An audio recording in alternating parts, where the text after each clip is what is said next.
Magandang araw mga boss. Ngayong araw na to ay gagawa tayo ng beam sa itaas or bali ito na yung pinaka-top ng ating beam. At magbubuhos tayo pagkatapos. Pero bago muna ang lahat, intro muna tayo.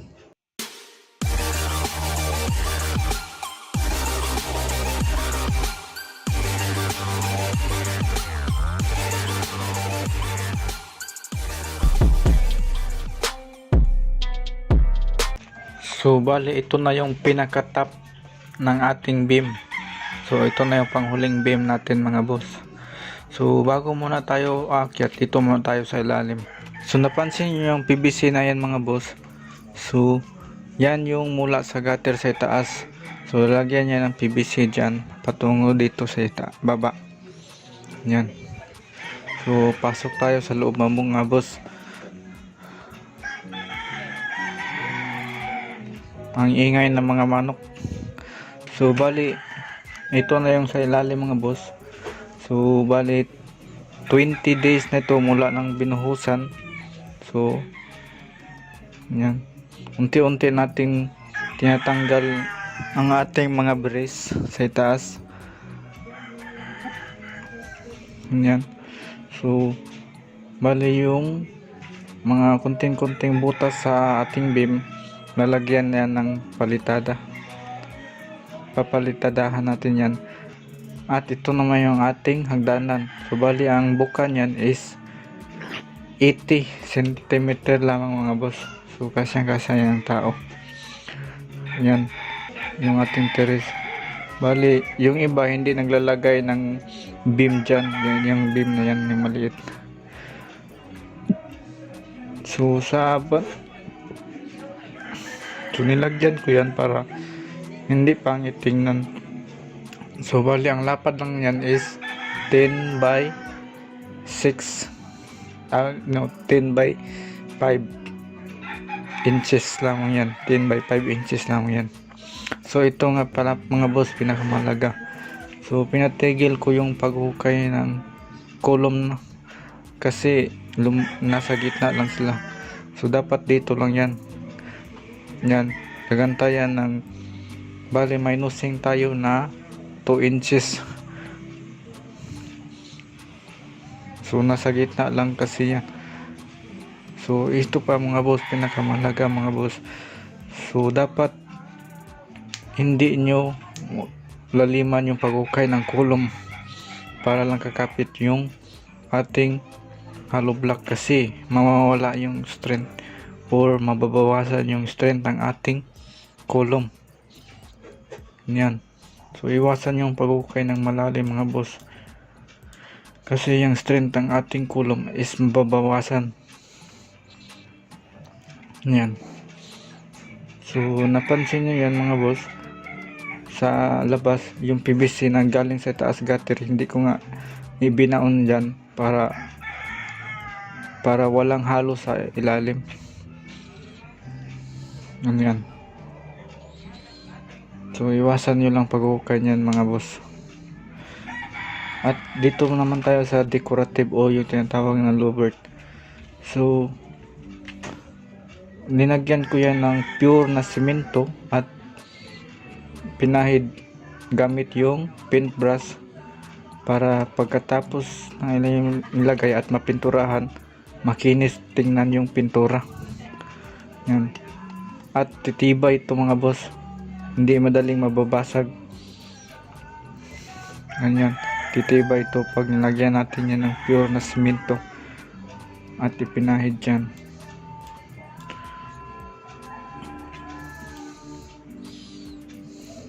So itong island primer mga boss, alam niyo ba kung saan ito gagamitin? Itong red lead na to, 4 letters. Yan. So gagamitin natin yan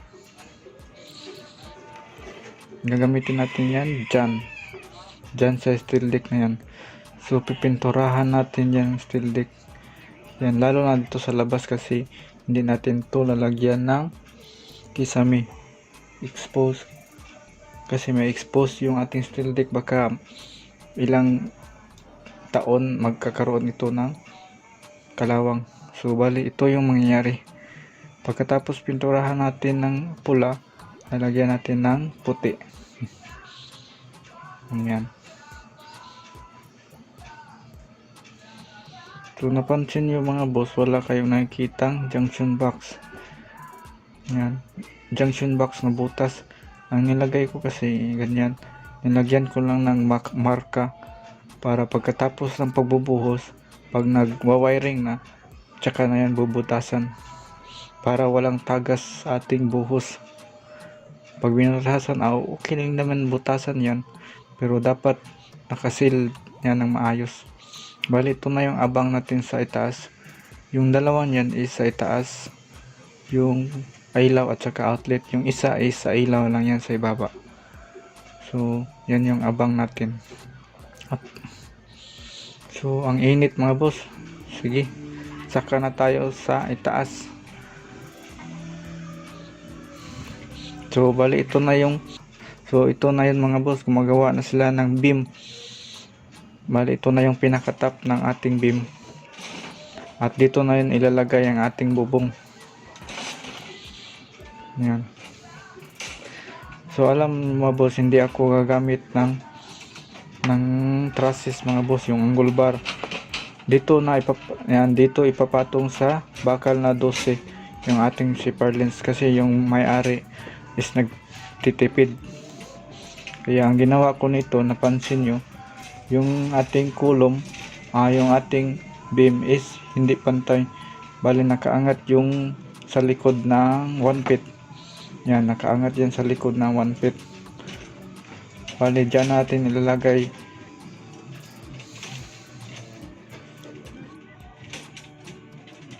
so yung tansi na yan mga boss, yan yung ating finish ng ating beam.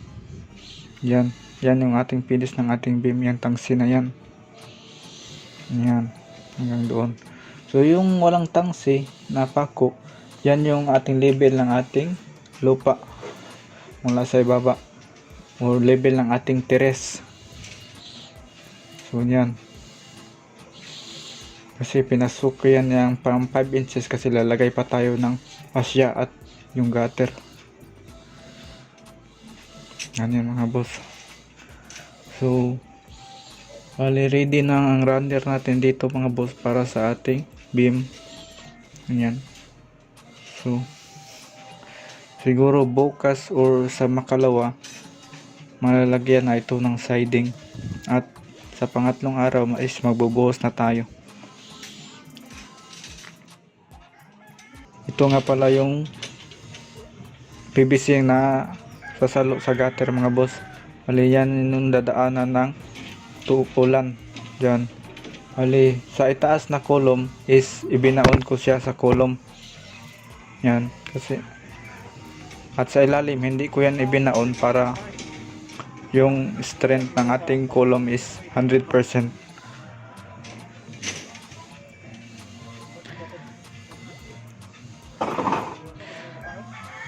So bali ang gamit nga pala nating bakal mga boss is 12mm, apat na 12mm, at yung ating mga stirrup ay 8mm.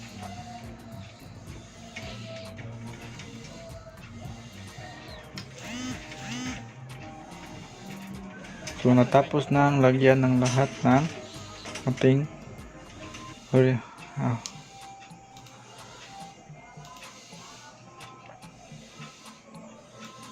So ito na yung sa gilid mga boss. So bali sa itaas 6 na kulom lamang, at sa ilalim is 7 kasi nilagyan ko sa gitna ng isang kulom na maliit. Bali yan ang support lang ng ating slab. Yan. So bali ang lapad ng ating beam sa ibaba ay 12 inches, at sa itaas is 12 inches din by 7 inches.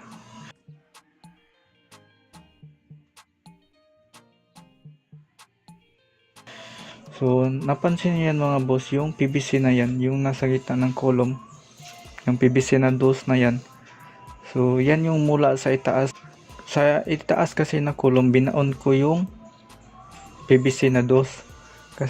So dyan yung daluyan ng ulan mula sa gutter. So sa ibaba hindi ko binaon kasi mababawasan ng strength ng ating column. At saka yung column natin sa ilalim ay 12 by 12. So sa itaas naman ay ginawa kong 12 by 10. Binawasan ko ng 2 inches. Yan. Kasi wala naman kasi masyadong mabigat sa itaas. Yung bubong lang naman yung arsa ng ating column.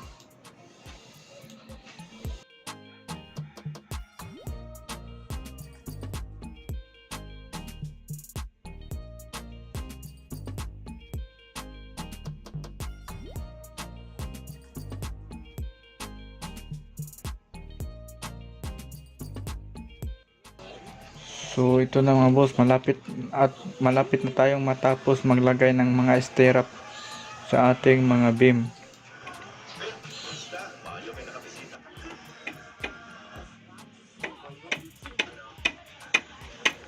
At yung ibang parte ng beam ay nalagyan na rin ng siding at ready na yung buhusan. Yung iba is lalagyan pa lamang. So bukas matatapos na to, sa makalawang araw is magbubuhos tayo.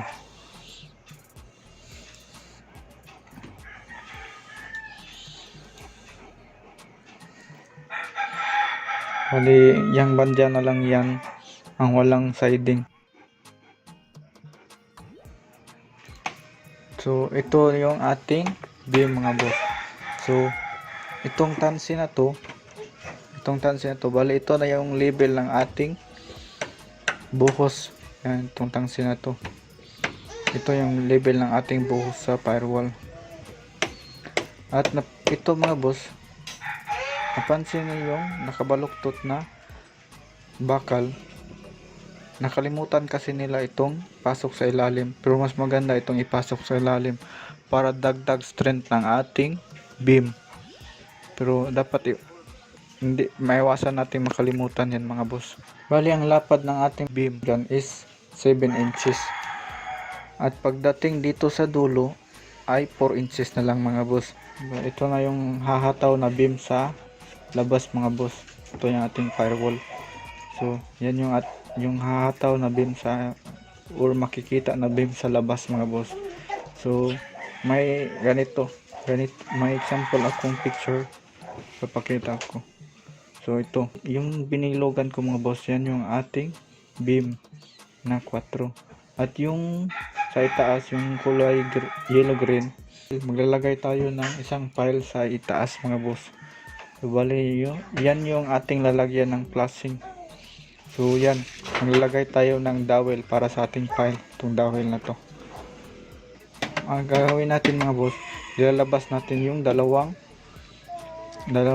bakal. Hanggang dito lang yung ating pagbubuhos mga boss. Kasi ang ginawa natin dito is ilalagay dito yung ating pardons dito. Wala na tayong trusses na angle bar. Yan, dito na lalapat yung ating zipper lens. So bali nalagyan na lahat ng siding ang ating mga beam mga boss. At magbubuhos na tayo. So ito pinahataw ko yung dalawang bar, yung ating horizontal bar. So dyan natin i-welding yung ating zipper lens.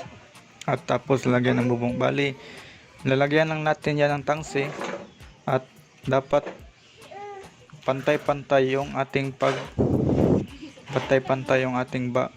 yung bakal para pantay din yung ating zipper lens. Yan.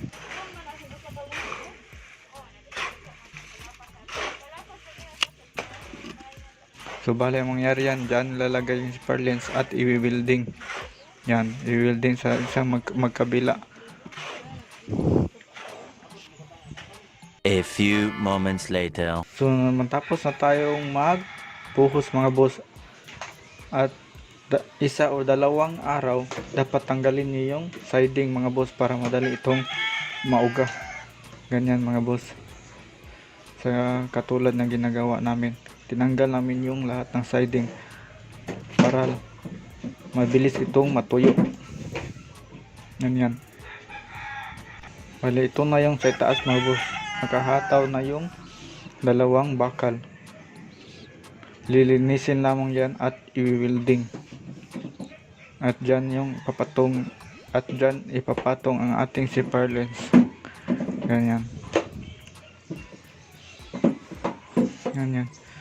So napansin nyo yung nakaangat yung nasa dulo.